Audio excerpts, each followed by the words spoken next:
হঠাৎ ধরো তুমি শুনলে তোমার অসম্ভব ভালোবাসার মানুষটার জীবনের আয়ুরেখা থমকে গেছে।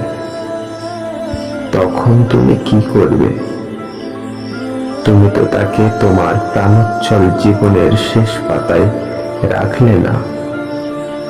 নিউটনের মাধ্যাকর্ষণ শক্তি দিয়ে যদি একবার মানুষটাকে কাছে টানতে, মুক্তাকাশে আলোর গতিবেগের চেয়ে তীব্র গতিতে যদি একটিবার সেই মানুষটার কাছে পৌঁছতে, তাহলে হয়তো সৃষ্টিকর্তার কাছে পৌঁছানোর আগে সে তোমার হাতের স্পর্শ মাখা রজনীগন্ধার সাথে একটা লাল গোলাপের আকাঙ্ক্ষায় আরো কিছুক্ষণ বাঁচার সময় ভিক্ষা চাইত।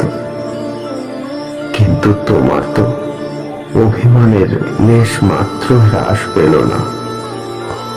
আর আমাদের মাঝে তো কখনো কোনো ধনাত্মক অনুভূতিও ছিল না।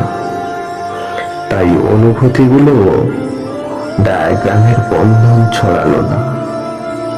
অগত্যা সেই মানুষটা হৃদয়স্থলে গভীর শূন্যস্থান নিয়ে হঠাৎই চলে গেল।